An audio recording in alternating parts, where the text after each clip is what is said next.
হুগলি জেলার রঘুনাথপুর সহযোগী স্বেচ্ছাসেবী সংগঠন সারা বছর বিভিন্ন সামাজিক কর্মকাণ্ডের সাথে যুক্ত থাকি।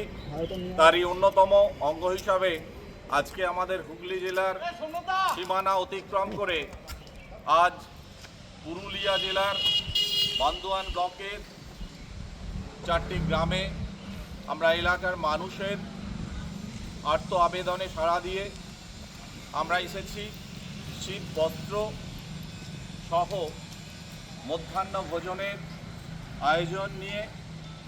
আপনারা আমাদের এই যৎসামান্য উপহার গ্রহণ করে আমাদের সমৃদ্ধ করবেন আমরা কুর্নিশ জানাই আমাদের আবেদনে।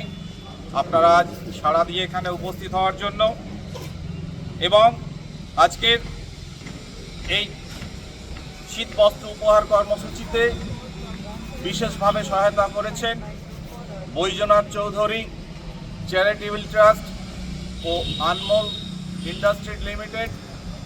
তৎসহ আমাদের এলাকার বহু মানুষ, আমাদের শুভাকাঙ্ক্ষী, তাদের সাহায্য সহযোগিতা আশীর্বাদ নিয়ে আপনাদের কাছে আমরা পৌঁছে গেছি। তাদেরকেও কুর্নিশ জানাই।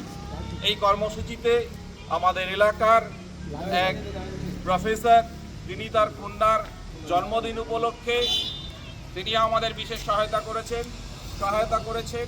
আমাদের এলাকার এক শুভাকাঙ্ক্ষী, সে তার ছেলের জন্মদিন উপলক্ষেও আমাদের পাশে দাঁড়িয়েছেন। এছাড়াও বহু ব্যবসায়িক সংগঠন, বহু মানুষ আপনাদের আবেদনে সাড়া দিয়ে আমাদের সাহায্য এবং সহযোগিতা করেছে। এবং বিশেষ সহায়তার জন্য আমরা যেমন বৈজনাথ চৌধুরী চ্যারিটেবল ট্রাস্টের কাছে আমরা কৃতজ্ঞতা জানাই আনমোল ইন্ডাস্ট্রিজের কাছে এবং কৃতজ্ঞতা জানাই সর্বোপরি এলাকার সেই সকল মানুষের কাছে যারা আমাদের পাশে দাঁড়িয়েছেন এবং আজকে এই মধ্যাহ্ন ভোজন কর্মসূচিতে আপনারা আহার গ্রহণ করবেন এবং আমাদের সমৃদ্ধ করবেন। নমস্কার। এরপর কর্মসূচি চালিয়ে যেতে আমি আমাদের সহসভাপতি